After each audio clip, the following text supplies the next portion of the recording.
Ողջույն հարգելի ունկնդիրներ, Հայաստանի հանրային ռադիոյի եթերում ապրել եւ սովորել միասին նախագիծն է, այն իրականացվում է հույսի կամուրջ։ Հաշմանդամություն ունեցող երեխաների եւ երիտասարդների իրավունքների պաշտպանության հասարակական կազմակերպության հետ ընտանեկան միջավայր եւ համայնքային ծառայություններ Հայաստանի երեխաների համար ծրագրի շրջանակում։ Հաղորդման գործընկերներն են World Vision Հայաստան, զարգացման եւ բարեգործական միջազգային կազմակերպությունը եւ Հայ օգնության ֆոնդը։ Այսօրվա մեր հանդիպման թեման է 44-օրյա պատերազմի ընթացքում հաշմանդամություն ձեռք բերած զինծառայողների եւ քաղաքացիական անձանց հաշվառման գործընթացը, նրանց մատուցվող ծառայությունները եւ իհարկե հետագա աջակցության պլանները։ Իմ այսօրվա զրուցակիցների հետ ես հաղորդումը կանցկացնեմ հեռավար տարբերակով տեսակապի օգնությամբ։ Սիրով ուզում եմ ողջունել Հայաստանի Հանրապետության աշխատանքի եւ սոցիալական հարցերի նախարարության հավասար հնարավորությունների ապահովման վարչության հաշմանդամություն ունեցող անձանց հիմնահարցերի բաժնի պետ Աննա Հակոբյանին, բարև ձեզ։ Բարև ձեզ։ Ինչպես նաև հույսի կամուրջ հասարակական կազմակերպության նախագահ Սուսաննա Թաթևոսյանին, բարև ձեզ։ Բարև ձեզ։ Շնորհակալ եմ հրավերն ընդունելու համար։ Ըստ Հայաստանի Հանրապետության աշխատանքի եւ սոցիալական հարցերի նախարարության տվյալների 44-օրյա պատերազմի ընթացքում քանի զինծառայող եւ քաղաքացիական անձ են ստացել հաշմանդամություն։ Լսենք ձեզ Տիկին Հակոբյան, խնդրեմ։ Կան այսպիսի տվյալներ։ Այդպիսի տվյալներ կան երեկվա դրությամբ, դեկտեմբերի 2-ի դրությամբ,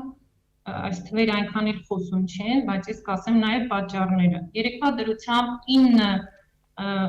անձ է փորձաքննվել եւ 9-ի սահմանվել է հաշմանդամության տարբեր խմբեր։ Քանի որ դեռևս այդ առողջապահական միջամտությունների փուլներ, բժշկասոցիալական փորձաքննությունների իրականացումը, որի արդյունքում հաշմանդամության խմբորոշում է արվում, վերջին օրերս է սկսվել եւ արվում է հնարավոր ամեն ինչ, որ պիտի այդ գործընթացը հեշտ, մատչելի եւ պարզեցված լինի խնդիրներ ունեցող պատերազմի հետևանքով վիրավորում ձեռք բերած անձանց համար։ 9 թիվը սա իհարկե այն պատկերի մասին չի խոսում, որ մենք ունենանք, թվերը կաջ են, ասեմ, որ այսօր էլ փորձաքննությունները շարունակվում են եւ հաշվառված ունենք երեկվա դրությամբ եւս 58 անձ, որոնց հանդեպ պիտի փորձաքննություն իրականացվի։ Այդ հաշվառումը արվել է այն բանի արդյունքում, որ նախարարության եւ բժշկասոցիալական փորձաքննության գրասենյակի մասնագետները շարունակ այցելել են եւ այցելելու են բուժհաստատություններ, վերականգնողական կենտրոններ, հոսպիտալներ, հանդիպում են վիրավորում ձեռք բերած զինծառայողների հետ, հանդիպել ենք նաեւ բուժհաստատությունների կամ վերականգնողական կենտրոնների տնօրինության հետ, իրավաբանների հետ, սոցիալական աշխատողների հետ, արձաբանել ենք կարգը, ինչպես պիտի իրականացվի, ինչ փաստաթղթեր են անհրաժեշտ փորձաքննությունն իրականացնելու համար եւ բոլոր կազմակերպությունների կողմից մենք նույն արձագանքն են ստացել, որ իրենք կաջակցեն հնարավոր բոլոր փաստաթղթերը ձեռք բերելու, որպեսզի ոչ մի լրացուցիչ խոչընդոտ կամ դժվարություն չառաջանա այդ անձի համար։ Եվ փաստաթղթերը լինելու դեպքում դիմում են բժշկասոցիալական փորձաքննության, փորձաքննությունը իրականացվում է այդ իրավոր անձի զինծառայողի գտնվելու վայրում։ Դա կլինի հոսպիտալ, կլինի վերականգնողական կենտրոն, տանը եւ այլն։ Այսինքն եւ դիմում վերցնելու գործընթացն էլ կազմակերպվում է նրա գտնվելու վայրում։ Մենք իհարկե խնդիր կա այն անձանց նկատմամբ, ովքեր արդեն դուրս են գրվել եւ տուն են վերադարձել։ Այս դեպքում ասեմ, որ նրանք կարող են դիմել իրենց սպասարկող պոլիկլինիկա, պոլիկլինիկան 88 ձեր ուղեգիր կտրամադրի եւ կարող են դիմել փորձաքննության։ Ես կարող եմ հեռախոսահամար թողնել, որովհետեւ մենք դիմումների ընդունում անում ենք նաեւ հեռախոսազանգերի միջոցով, երբ մարդը զանգում է, հաշվառվում են նրա տվյալները եւ տունայցի միջոցով իրականացվում է փորձաքննություն։ Հասկանալի է, որ այս գործընթացը ժամանակ է պահանջելու, փաստաթղթերի հետ կապված, անձնագրերի հետ կապված խնդիրներ կան, որոնք էլի ուշադրության կենտրոնում են, բարբերաբար լուծվում են, բայց հնարավոր կարգը պարզեցվել է այնպես, որ հարմար ու մատչելի եւ առանց դժվարությունների կազմակերպի որևէ խնդիր կամ վիրավորում ստացած անձի համար։ Խնդրեմ, հեռախոսահամարը կարող եք հրապարակել։ Այո, բժշկասոցիալական փորձաքննության թեժ գիծն է դա 060 65 28 72 095 50 33 18 Ես նորից ուղղակի խնդրում եմ, որ այս համարներին զանգեն պոլիկլինիկայի կողմից 88 ձև ստանալուց հետո, որովհետև ոչ բոլոր վիրավորվածություն ունեցող դեպքերն են, որ հանգեցնում են հաշմանդամության։ Այս օղակը, ով որոշում է ուղեգրել բժշկասոցիալական փորձաքննության թե ոչ, դրանք պոլիկլինիկաներն են կամ այն բժշկական հաստատությունները, որտեղ այս պահին բուժումը շարունակվում են այդ անձին։ Համարները նաև առկա են սոցիալ նախարարության կայքեջում։ Այո։ Ինչպիսին է հույսի կամուրջի մասնակցությունը այս գործընթացում, Տիկին Սուսաննա։ Նախ թույլ տվեք իմ խորին ցավը արտահայտել այս 44 օրերի ընթացքում մեր զոհված երիտասարդների, մեր դերինգալ երիտասարդների, մեր անհետ կորած երիտասարդների մեծագույն չափելի ցավին համար, որ ապրում են ընտանիքները ու հասարակությունն ամբողջությամբ, եւ մենք էլ մաս ենք այս հասարակության եւ փորձում ենք գտնել ճանապարհներ, գտնել ինքներս մեզ կրկին մեր աշխատանքը առաջ տանելու եւ փորձելու ինչքանով հնարավոր է օգտակար լինել ուրեմն այն ընտանիքներին արդեն հատկապես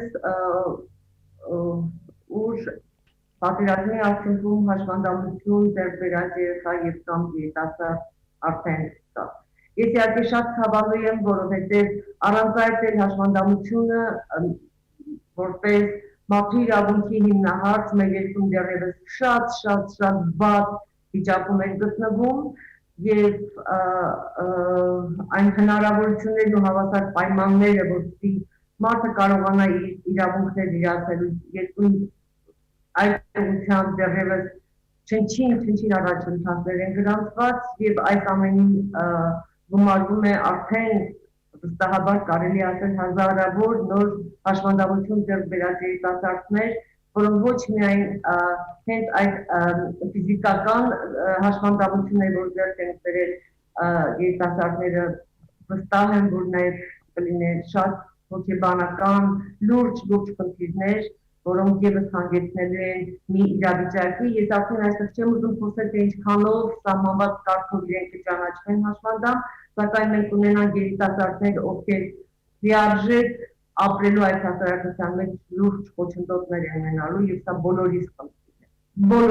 խնդիր եւ այստեղ որևէ նշանակություն չունի կառույցը պետական է թե ոչ պետական։ Եվ այդ առումով, որպեսզի աշխատանքները իսկապես հանուն մարդու տեղի ունենան, մենք պետք է գոնե հիմա փորձենք ավելի ազնիվ նայել իրավիճակներին եւ փորձենք լավագույն լուծումներ գտնել եւ այդ առումով մեր կազմակերպությունում արդեն մի քանի օր է, որ մենք իրականացնում ենք տեղեկատվություն, այս պահին մենք տեղեկատվության հավաքագրման փուլում ենք եւ մշակում ենք որոշակի ռազմավարություններ, որպեսզի կարողանանք արագ արձագանքել այդ խնդիրներին եւ փորձենք օգնել ընտանիքներին տեղեկատվությունը համապատասխան կառույցներին, մասնագետներին փոխանցելու համար, որպեսզի լավագույնս այս պահին իրականացվի նախ եւ առաջ նրանց ֆիզիկական եւ սոցիալական վերականգնումը, որը ամենադժվարն է։ Եվ ես ասեմ, այսօր դա այն ծավալի դժվար չի լինելու այս պահին, երբ նրանք բուժման գործընթացի մեջ են, որքան որոշ ժամանակ հետո եւ նրանք կանգնելու են ճիշտ այն արգելքների առջեւ, որ մենք տարիներ շարունակ չենք կարողացել վերացնել եւ որևէ քայլ դեպի դա դեռևս արված չէ ու ցավում եմ ու խնդիրները հազարապատկվելու են եւ այս առումով եւս կարծում եմ շատ անելիքներ են լինելու որպեսզի մեզ համար էլ շատ հստակ լինի, անշուշտ մենք էլ սպասում ենք նաև աշխատանքի և սոցիալական հարցերի նախարարության արդեն տեղեկատվությանը, որ ոչ թե անորոշ թվերով ենթադրություններով լինեն, այլ արդեն մենք հստակ ունենանք տեղեկատվություն եւ մենք էլ մեր հնարավոր կապերով ու ռեսուրսներով կարողանանք ինչպես համակարգին եւ ավելի քան կարեւոր այդ անձանց աջակցություն տրամադրել։ Այս պահին թերևս այսքանը, որովհետև մենք էլ տեղեկատվության հավաքագրման ուսումնասիրությամբ ուզում ենք, որտեղ ներգրավել ենք բավականին մեծ թվով ռեսուրս, ինչպես հասարակական կազմակերպություններից, այնպես էլ հենց հաշվանդամություն ունեցող անձանց, որի ռեսուրսը մենք շատ ենք օգտագործելու նույն իրավիճակում հայտնված մարդկանց ներուժն օգտագործելու համար, այնպես էլ նաև բուժ հաստատությունների։ Այս պահին թերևս այսքանը եւ հետագայում թերևս ավելի իշխության միջոցով ավելի կոնկրետ հարցեր կբարձրացվեն եւ կփորձենք նաեւ լուծումներ միասին գտնել։ Շատ լավ, Տիկին Հակոբյան, նշեցիք, որ 9 զինծառայող առայժմ ճանաչվել որպես հաշմանդամ ունեցող անձ, նաև նշեցիք, որ պարզեցվել է բավականին գործընթացը, եթե փորձենք առարկայական, այսպես խոսել, ինչ քայլեր են առհասարակ ձեռնարկվել հաշմանդամության ճանաչման գործընթացը պարզեցնելու համար, եթե փորձենք օրինակներով։ Ես ըստ էության իմ խոսքի մեջ ասացի պարզեցնելը։ Առաջինը կայանում է նրանում, որ թիմը, որ ստեղծվել է մեր նախարարության եւ բժշկասոցիալական փորձաքննության գրասենյակի մասնագետների կազմից, այցելում են բժշկական կազմակերպություններ, պարզաբանում ոչ միայն հաշմանդամություն ունեցող անձանց, այլև բժշկական կազմակերպության համապատասխան մասնագետներին, ինչպես պետք է իրականացվի փորձաքննությունը, պարզաբանվում են դեպքերը, որովհետև դեպքեր ունենք հաշմանդամությունը այդ խնդիրը առաջանալուց անմիջապես հետո, որ կարելի է սահմանել արդեն հաշմանդամություն, դեպքեր, դեպք ասած հիվանդություններ կամ վիրավորման աստիճաններ կամ որ դեռևս 3 ամիս վերականգնողական process-ները պիտի անցնեն նոր հետո հաշմանդամության սահմանման գործընթացի փուլը սկսվի, այս հարցերն են պարզաբանվում, այն փաստաթղթերը, որոնք անհրաժեշտ են փորձաքննության համար հնարավորինս պարզեց փչացվել են, այսպես ասեմ։ Այսինքն փաստաթղթերի քանակը նվազեցվել է, այո։ Նվազեցվել է փաստաթղթերի քանակը, մենք բժշկական կազմակերպությունից ավտոր էպիկրիզն ենք ուզում, անձը հաստատող փաստաթուղթը եւ ուղեգիր կազմակերպությունից։ Ուղեգիրը անհրաժեշտ է այն բանի համար, մի պահ քննարկել ենք նաեւ ուղեգիրը բժշկական կազմակերպությունից չունենալու հարցը, բայց սա այն զտող օղակն է, որ պիտի հաշմանդամություն եւ հիվանդություն մենք տարանջատենք, որովհետեւ կան հիվանդություններ, որոնք չեն հանգեցնելու եւ սա ես լավ իմաստով եմ ասում, որ այդ խնդիրը վերականգնվող է, նրանցից շատերը կվերադառնան առանց խնդիրի, հա, եւ ինչպես Տիկին Սուսաննան ասեց, մենք իսկապես հետո առերեսվելու ենք ոչ մատչելի պայմանների։ Եվ իհարկե դիմում ներկայացնելու գործընթացն է հեշտացվել։ Դիմում կարող են ներկայացնել ինչպես բանավոր դիմում հեռախոսազանգի միջոցով, գրավոր դիմում on-line տարբերակով, փոստային եղանակով, ինչ եղանակով, որ հարմար է անձին, նա կարող է դիմում ներկայացնել եւ մյուս բարձեցված կարգը, որ բոլորի փորձաքննությունը իրենց ցանկության դեպքում իրականացվի նրանց գտնվելու վայրում։ Այ ուզում եմ հարցնել ժամանակին կար քաշքշուկ։ Երիտասարդների մեջ ես ուզում եմ սա շեշտել, որովհետեւ հատկապես 18-20 տարեկան երիտասարդները իրենք են ուզում գալ փորձաքննության վայր։ Եվ այս առումով մենք չպիտի սահմանափակենք եւ ասենք, որ միայն գտնվելու վայր, սա նույնպես խտրականություն կլինի։ Սա իհարկե կան խոչընդոտներ նրանց գալու, բայց այդ կամքը, այդ ուժը, որ ունեն մեր երիտասարդ զինվորները, սա թերևս շատ գնահատելի է։ Տիկին Հակոբյան, կարելի է մի հարց տամ, որտեղ սա մեզ համար շատ կարևոր է։ Կարելի է ենթադրել, որ հաշմանդամության տրամադրման կարգի գործընթացը պարզեցվել է ընդհանրապես բոլորի համար։ Ոչ, բարձեցվել է պատերազմի որ դուք այս իրավիճակը նաև դες կանգնեցեք իրողության առջև, որ դուք ինքներդ հասկացաք, որ այս գործընթացը ավելորդ, բավականին ավելորդ ուրեմն թղթաբանություն ունի, որտեղ ինչ կապ ունի այսօր մարդը պատերազմի արդյունքում դարձավ հաշմանդամ, թե մի քիչ հետո ավտովթարի արդյունքում իրականում երկուսն էլ կանգնելու են նույն քաշքշիկի առջև։ Ուզում եմ ասել, արդյոք այս նաև հնարավորություն տվեց կառույցին, որպեսզի կարգի պարզեցումը որպես անհրաժեշտություն դիտարկել եւ պարզեցնել եւ այնուհետեւ այս պարզեցման ընթացակարգով հետագայում եւ այսուհետ առաջ գնալ, թե դա ժամանակավոր բնույթ է կրում։ Այս պահի դրությամբ սա ունի ժամանակավոր բնույթ եւ կիրառվում է այս պատերազմի հետևանքով հաշմանդամություն ձեռք բերած անձանց նկատմամբ։ Բայց իհարկե ցանկացած գործընթացում երբ վեր ես հանում փոխընթիրները եւ հասկանում ես, որ ունես այստեղ շտկելու բաներ, բնականաբար դրանք առաջիկայում եւս կքննարկվեն։ Բայց ես ուզում եմ շեշտել, որ հաշմանդամության սահմանման գործընթացում որոշ փաստաթղթերի անհրաժեշտություն այնուամենայնիվ պետք է, եւ մենք բարձեցման մեխանիզմը նաեւ բավականին երկար տարիներ է այս մեխանիզմների վրա աշխատում ենք, որպեսզի ավելի համակարգային, խորքային, կառուցվածքային փոփոխությունների միջոցով սա լուծենք։ Մասնավորապես չեմ ուզում այդ մոդելի մասին շատ խոսել, բայց փաստաթղթեր հավաքագրելու process-ը ոչ թե գրվի քաղաքացու վրա, այլ տեղեկատվական համակարգերի վրա եւ գերատեսչությունները իրար մեջ փոխանակեն այդ տեղեկատվությունը առանց որևէ լրացուցիչ դժվարություն առաջացնելու հաշմանդամություն ունեցող անձի համար, բայց իրավական մասը բնականաբար պետական ֆինանսավորմամբ իրականացվող այդ ծառայությունները պիտի ունենան իրավական հիմք։ Այլ հարց է, որ սա պիտի քաղաքացու համար հեշտանա, բայց գերատեսչությունները իրար մեջ լիարժեք տեղեկատվության պետք է փոխանակեն շտեմարանների միջոցով տեղեկատվությունը։ Այո, եւ այս պահին գիտեք, մեր նախարարության այդ համակարգն է վերանայվում էլեկտրոնային նոր համակարգ է ներդրվելու։ Ցավոք սրտի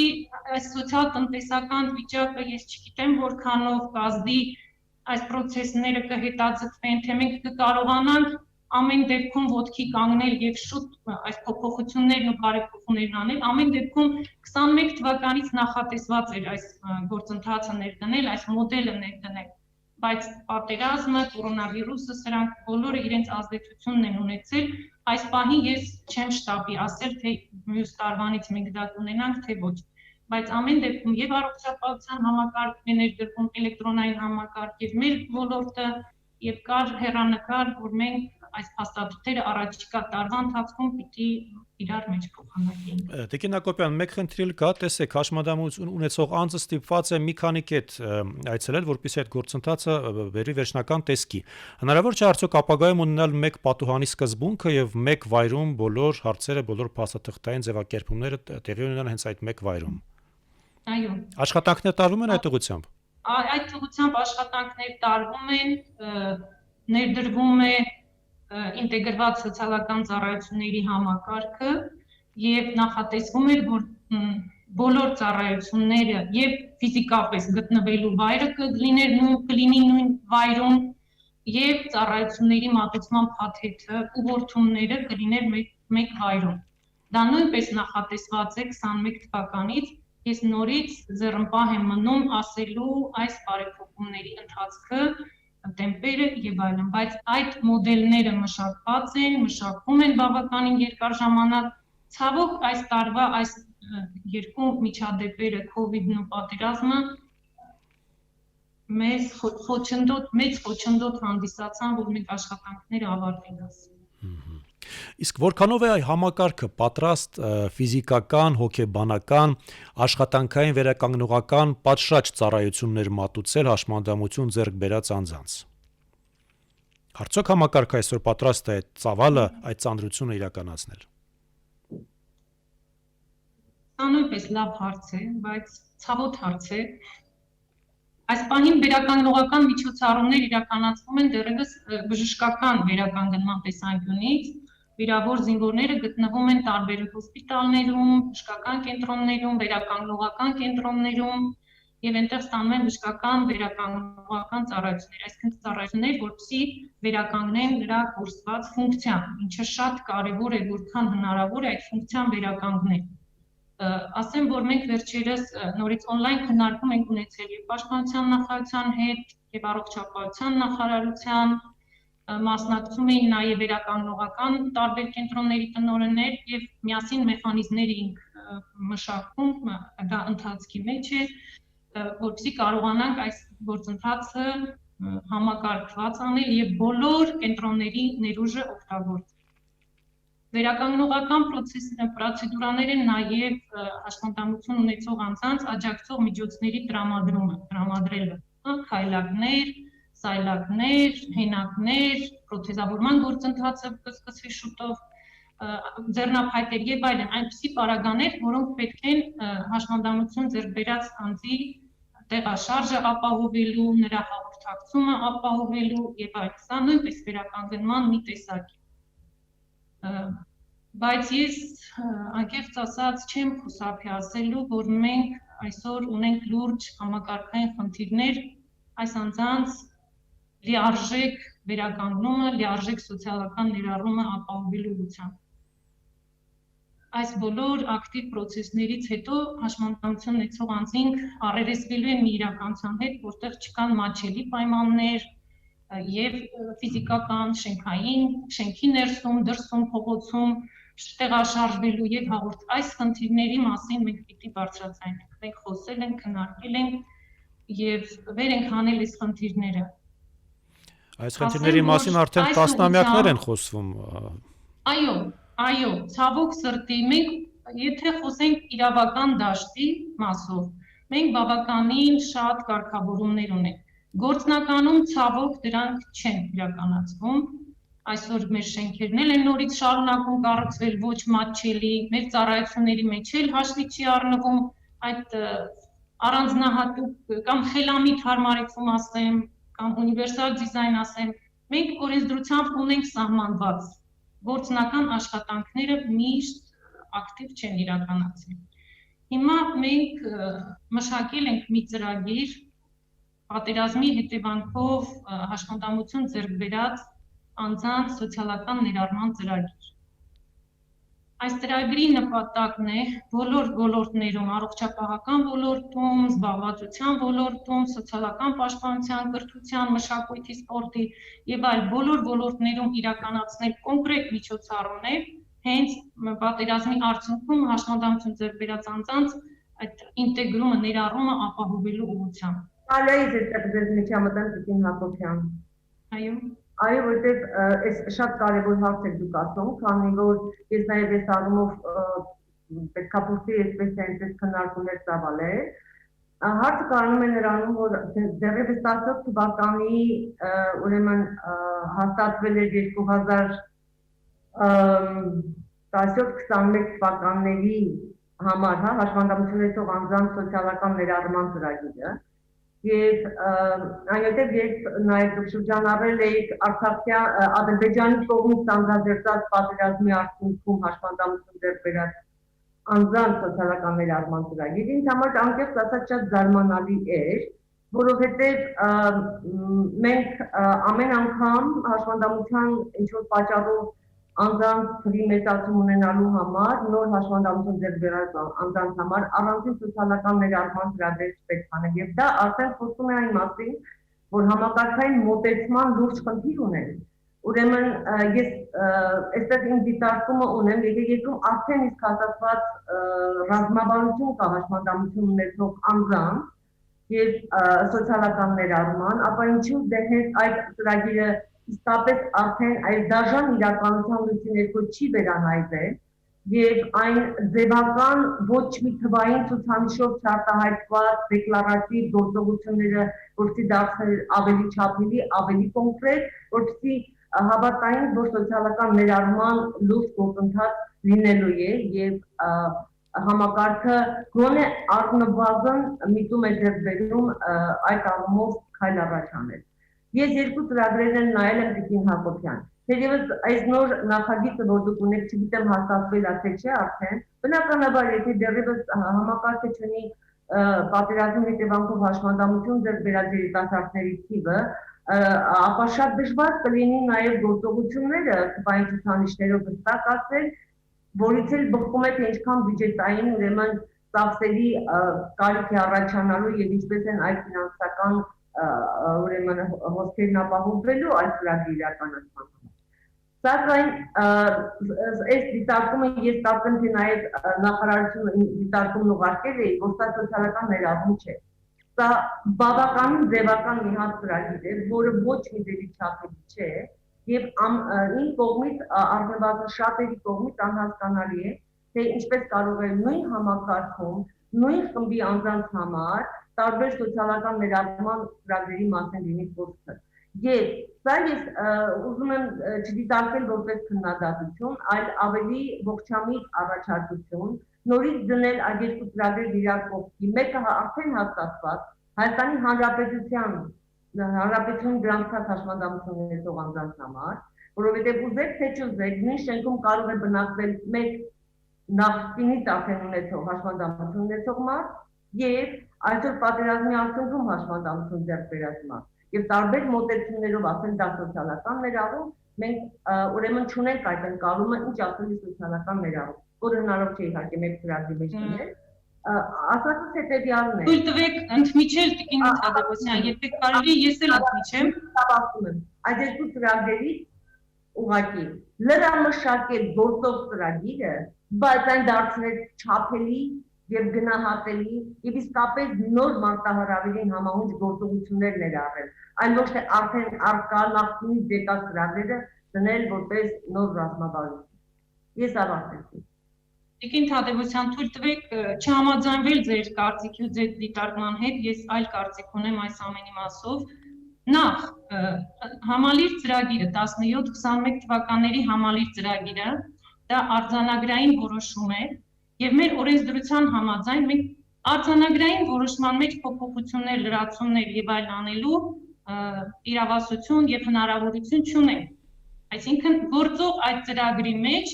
մենք որևէ լրացում փոփոխություն անել չենք կարող։ Իսկ այս նոր ծրագիրը, որի անհրաժեշտությունը կարծում եմ կա, եւ դա իրավիճակից է բխում, որ սա պետք է եւ անհրաժեշտ է, կարծում եմ բոլորիս համար է ընդունելի։ Եվ երրորդը միջազգային փաստաթղթերը, կոնվենցիաները նույնպես թույլ են տալիս, որպեսզի հաշմանդամություն ունեցող որոշակի խմբերի հանդեպ մշակվեն առանձնահատուկ ծրագրեր եւ դա խտրականություն չի դիտարկվում ըստ միջազգային փաստաթղթերի։ Այլ ընդհակառակը սա դրական խտրականություն է այդ անձանց սոցիալական ներառումն ավելի արագացնելու եւ ապահովելու համար։ Այս խումբ ասեմ,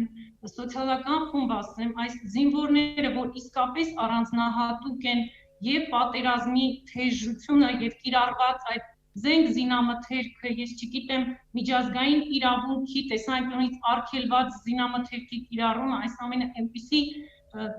ես չեմ ուզում խնդիրների ծանրությունը համեմատել այլ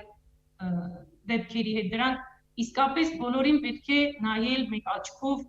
բայց այս պահի դրությամբ այս ծրագրի կարևորությունը նրանում է, որ մենք դա մեզ համար խթան կհանդիսանա ընդլայնելու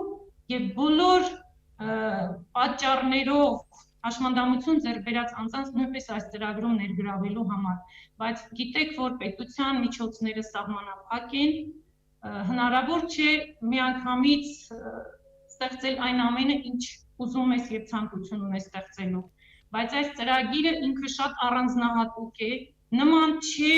այն համալիր ծրագրին, որին դուք ասում եք, այստեղ մենք ավելի նոր միջոցառումների մասին ենք խոսում, նոր բնույթի ավելի կոնկրետ միջոցառումների մասին ենք խոսում։ Եվ մինչև միջոցառումներից որոշների թվարկելը, ես ուզում եմ այս մասին ասել, որ ծրագրին ֆինանսական, նյութական աջակցություն ցուցաբերելու պատրաստակամություն է հայտնել Սփյուռքի հարցերով հանձնակատարի գրասենյակը մեծ թվով միջոցառումների համար իրենք առաջարկել են ֆինանսական, նյութական, մարդկային ռեսուրսներով աջակցություն։ Մենք խոսում ենք միջոցառման ներառման մասին, խոսքը դրա մասին է, երբ թույլ տվեք միջազգային փաստաթղթերի շատ ավելի լավ դիտել, այս պահին նաև ամբողջ երկրի օրենսդրությունը ու ծրագրերն են մենք ետվելության ենթարկում, խոսքը դրա մասին չէ, խնդրում եմ այլ բան մի ասել։ Իհարկե, ես կարծում եմ պատերազմի արդյունքում հաշմանդամություն ձեռք բերած երիտասարդների համար արագ անհապաղ միջամտության համալիր ծրագրի կարիք կա, ինչպես դա կոչում է ծրագիր ռազմավարություն։ Իրավիճակային, ես կասեի։ Դա չի էական։ Իրավիճակից բխող իրավիճակային միջոցառումների ծրագիր է։ Անհապաղ միջամտության կարիք կա նրանց այսօր վերականգնման սարքավորումներով ապահովելու եւ նման բանի, բայց վաղը արդեն կանգնելու են այն միջավայրում, ուր մասնակցելու համար ամենուր խոչընդոտ է։ Եվ դուք չեք կարող մեկ խմբի համար ասացուցանում եք կայան։ Տիկին Թադևոսյան, դուք միջոցառումների ծրագիրը նայել եք։ Ներողություն եմ խնդրում։ Միջոցառումների մի մասը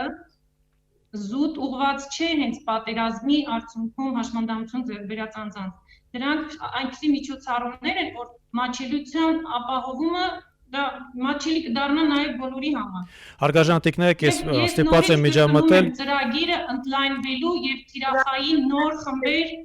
ընդգրկելու միտում ունի։ Եվ որքան խիստ են մոտեցումները, ես ոչ միայն հասարակական կազմակերպությունների, այլև շատ կերատեսչություններ խիստ են մոտենում նման ծրագրերին, այնքան տուժում է մեր հաշմանդամություն ունեցող անձին։ Ես առաջարկում երկխոսությունը շարունակել նաև մեր հետագա թողարկումներում։ Որովհետև տարբեր կարծիքներ խոչընդոտում են այսպիսի ծրագրերի իրականացմանը։ Ես շնորհակալություն հայտնել այսօրվա հանդիպման համար, թեման իհարկե անսպառ է եւ խնդիրները շատ են։ Եկեք պահենք մեր դիտակետում այս թեման եւ առաջիկա մեր թողարկումներում մենք դեռ կանդրադառնանք այս խնդրին, գործընթացը ինչ խոսք բարդ է, իրավիճակային, բայց ելքեր այնուամենայնիվ կգտնվեն։ Ես հիշեցնեմ, իմ զրուցակիցներն էին Հայաստանի աշխատանքի եւ սոցիալական հարցերի նախարարության հավասար հնարավորությունների ապահովման վարչության հաշմանդամություն ունեցող անձանց հիմնահարցերի բաժնի պետ Աննա Հակոբյանը եւ Հույսի կամուրջ հասարակական կազմակերպության նախագահ Սուսաննա Թադևոսյանը։ Շնորհակալ եմ այսօրվա զրույցի համար։ Հանրային ռադիոյի եթերում ապրել եւ սովորել միասին նախագիծներ ձեզ հետ Տիգրան Հարությունյանն էր, կհանդիպենք։